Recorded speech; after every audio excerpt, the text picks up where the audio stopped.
Hey everyone, Dylan of Harmonic Design here, and today we're going to go over some really simple methods to make your tables responsive. Some of the methods aren't the best, but they will work depending on your unique situation. But hang on for the end of the video because I'm going to show you what I believe to be the ultimate way to make any table into a responsive table very, very easily. So the inspiration for this video was actually this really dumb meme here that a friend sent me the other day.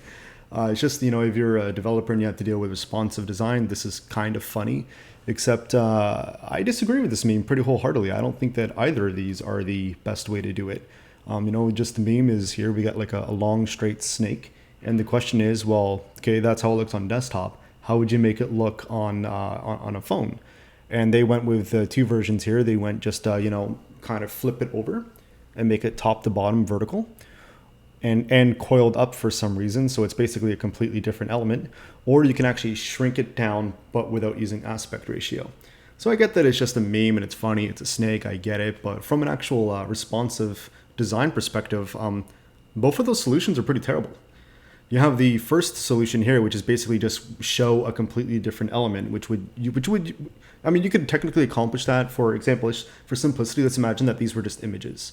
These were just images.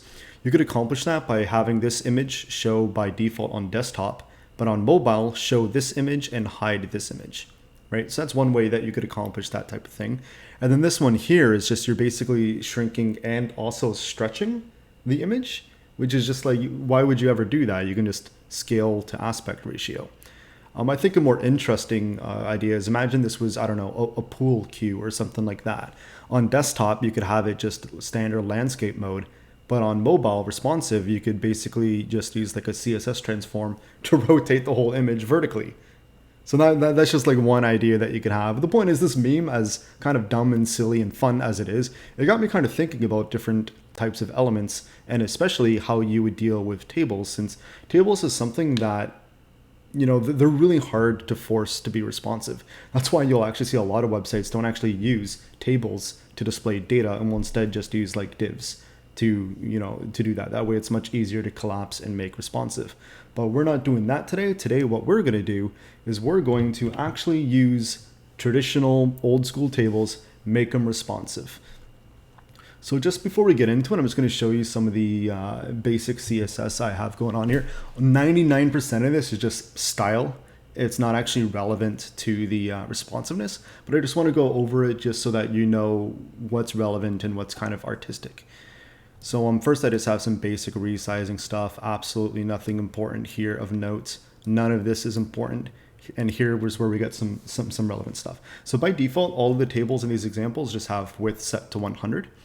The table head, I just gave some background color. This is purely stylistic. This is just to make the tables look a bit nicer and more interesting.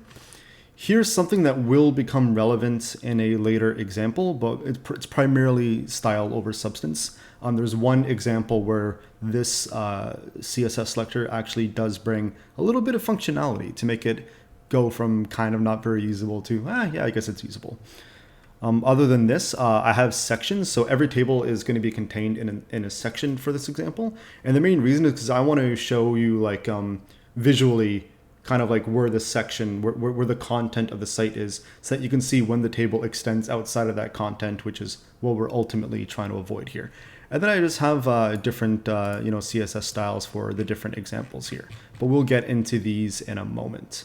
So with that, let's actually go in and take a look at our first example here, what an example table is. Oh, you can actually ignore this JavaScript. JavaScript's only needed for the very final example, and it's only for like an extra. It's not needed for most stuff. So here we actually have the sample table. So as you can see, I just have everything inside a section. I just have a heading, and then here's our actual table.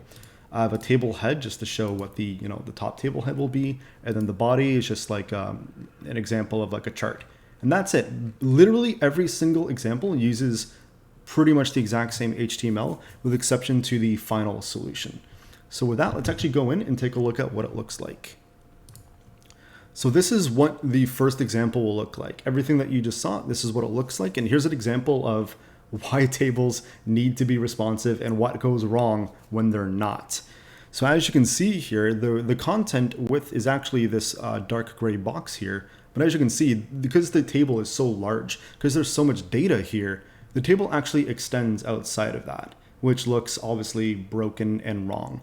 Also, if you were to actually shrink this down, you'll see that now the whole page has a horizontal sidebar, which means this is straight up not responsive. If you look this up in like the Google Page Insights, it will actually flag it as, responsive issues. That's bad for SEO because, Google likes things that are responsive on mobile. Spoiler alert, if it's good for your users, chances are it's going to be really good for SEO as well. So having just a basic table like this would actually it's bad for your users, it's bad for SEO, it's a bad user experience. Don't do this. So now let's get on for example 2, and I believe the HTML markup, once again, ignore the script. The HTML is literally the exact same. The only thing I'm doing is a different selector here. So let's take a look at what the second option here is. So here's what the second option is. And literally the only thing I did was change the font size. I just made the font size smaller so that now it actually fits inside the table. Let's take a look at the CSS here.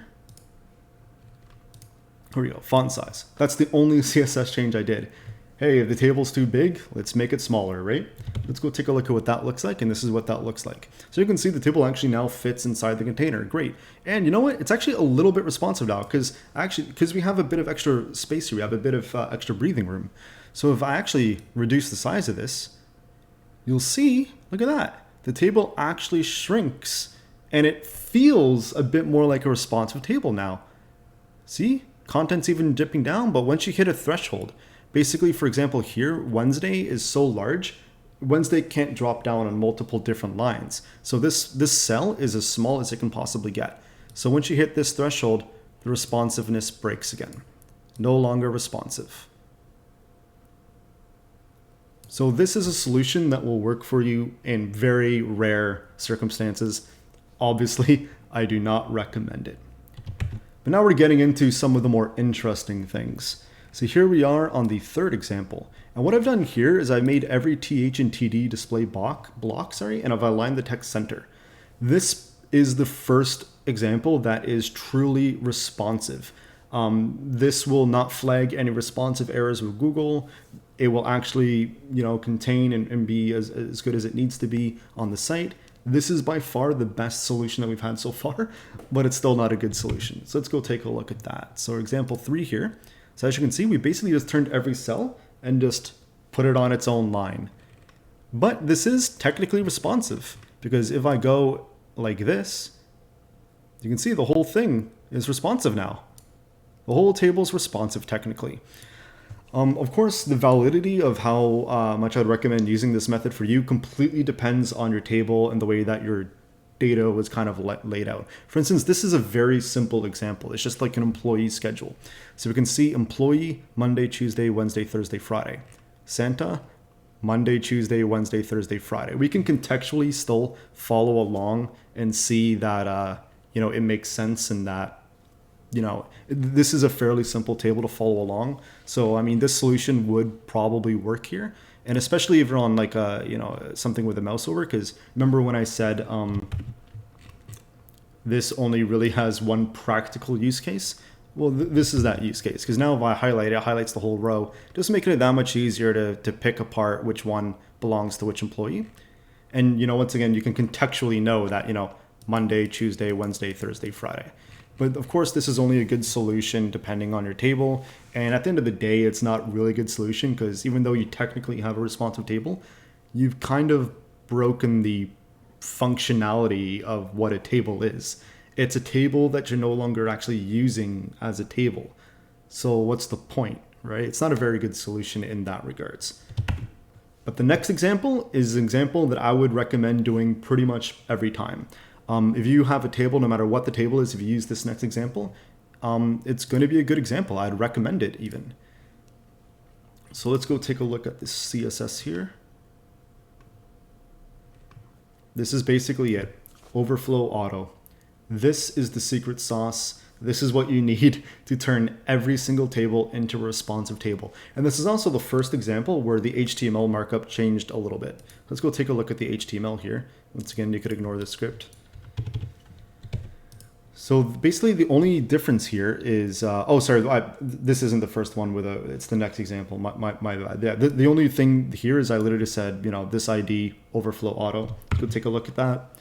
So here we have a table. You can see that we can't scroll the actual window left or right. But if I shrink it down, still can't scroll the actual window left or right. But this section, I can. We now have a responsive table. The downsides to this method are as follows though. First of all, as you can see on mobile, you don't really get a horizontal scroll bar, which means it's unintuitive for a user to know that they even can scroll over. They might think it's broken. They might not even realize that they have the ability to scroll left and right. So that's probably the biggest issue with this solution. So how do you fix that? Well, let's go to our final ultimate solution here. So this is the only one where the HTML markup changes. So the only difference here is that I added this table wrapper around the table. And then just before the end of the table, I added this other table overlay div. And I just added a title here. So let's first go take a look at how this example looks. So this is how this example looks. And you can see now instead of the whole section scrolling, it's literally only the table.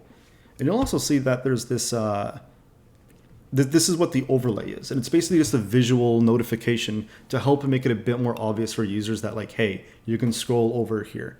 Another change I did is you can see that we actually have on mobile a horizontal scroll bar now. Because remember, like on desktop, the horizontal scroll bar will pretty much always show up. But on mobile, a lot of browsers, it's like the horizontal and even vertical scroll bars are hidden on mobile screens. So what we've done here is we've also forced the visibility of the scroll bar, once again, making it just that much more obvious that you can scroll. So let's first take a look at the CSS of this. And it's fairly simple. There it is. So we have a table wrapper. I'm just positioning it relative, and that's so that we can position absolute the overlay.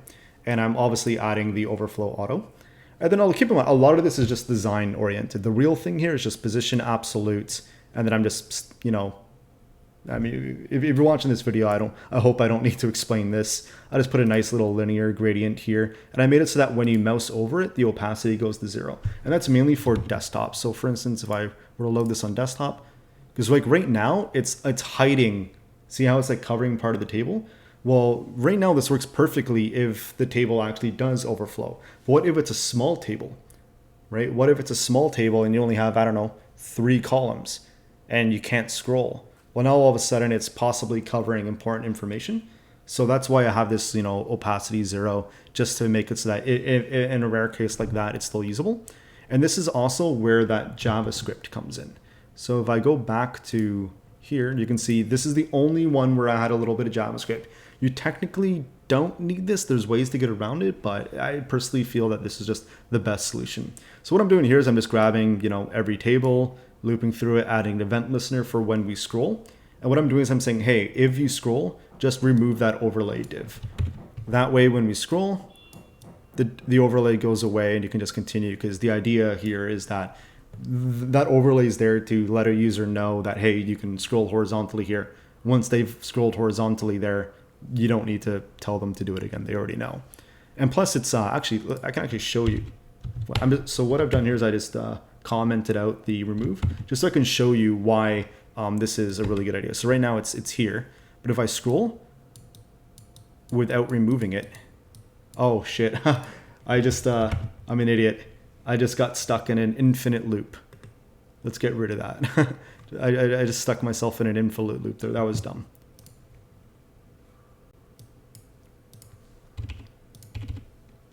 There we go. There we go. Now that I didn't completely brick the entire browser. So you'll see here, if I actually scroll, see how the overlay stays there? That's obviously not desirable behavior. Once again, there's actually ways that you can probably get away with that with just pure CSS. But I feel the JavaScript, version is just it's just a bit more elegant and simple. So those are the ways that I would personally do this. Like this last example, this example 5, is probably like the ultimate way to do it. This works really well. But honestly, like example 4 is also extremely good as well. If you just simple overflow auto, that's really all you need. That alone will get you 99.9% of the way. And one more thing, just in case you weren't aware of it, here's how I've styled the horizontal scroll bar. So this will only work in certain browsers. It'll work in, I'm pretty sure, every Chromium-based browser. It won't work in Firefox, and it won't work in Safari. But this will work in Chromium-based browsers. So what I'm doing is I'm just saying, like, I'm only styling the horizontals. That's the only one we care about. And I'm just giving it some basic, scroll, design here just to make it visually appealing.